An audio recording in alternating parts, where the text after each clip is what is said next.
Hello everyone, কেমন আছো তোমরা সবাই? আশা করি সবাই ভালো আছো। আমিও খুব ভালো আছি।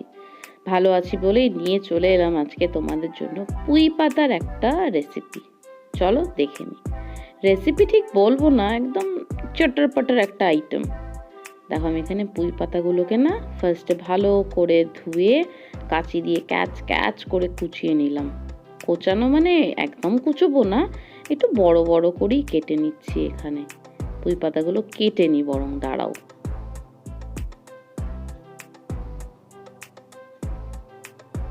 তো হয়ে গেল আমার পুঁই পাতাগুলো কাটা।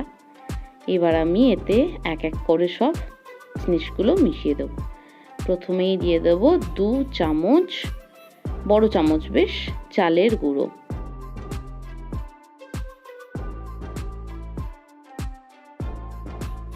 দেবো 2 চামচ ময়দা,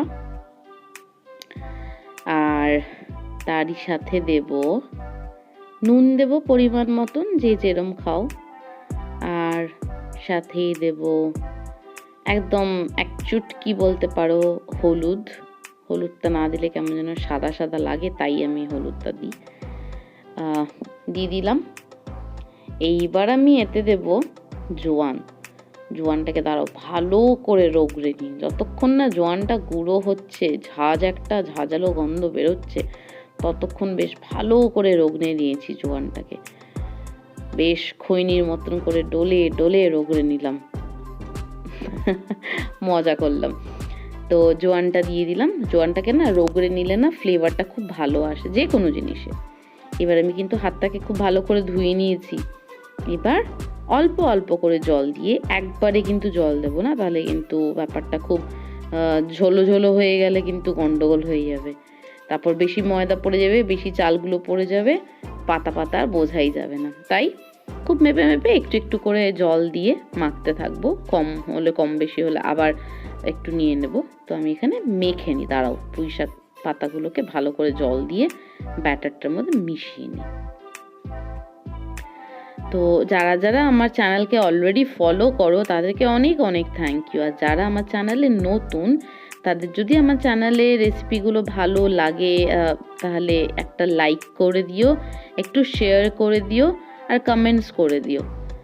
আর অবশ্যই সাবস্ক্রাইব করে পাশে থাকা বেল আইকনটি করে দিও, যাতে আমি প্রত্যেকবার তোমাদের কাছে পৌঁছে যেতে পারি কিছু না কিছু রেসিপি নিয়ে। তো এখানে আমি কড়াইটা গরম হওয়ার পরে অনেকটা পরিমাণে সাদা তেল দিয়ে দিয়েছি। সাদা তেল দিয়ে আমি কিন্তু বড়াগুলো এক এক করে দিয়ে দিলাম। দিয়ে আমি বড়াগুলোকে এক পিঠ ভাজা হতে দেবো। ঠিক আছে,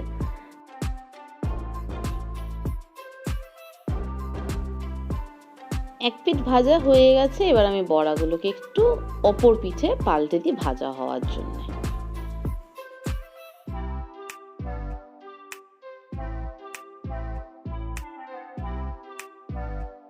পিঠ ভাজা হয়ে গেছে। এবার আমি বড়াগুলোকে এরকম করে উল্টে দেব, দিয়ে বড়াগুলোকে ভালো করে তেল সেকে তুলে নেব। এরকম করে আমি বাকি বড়াগুলো কিন্তু ভেজে নিলাম। সবকটা ভাজা আর দেখালাম না। তাহলে গরম গরম পুঁই পাতার বড়া কিন্তু খাওয়ার জন্য একদম রেডি। গরম ভাতে ঘিয়ের সাথে বলো, ইয়া ইভিনিংয়ে কফি বা গরম গরম ধোয়া ওঠা চায়ের সাথে একদম জমে যাবে। কিরম লাগলো অবশ্যই কমেন্ট করে জানিও। আবার দেখা হবে। টাটা।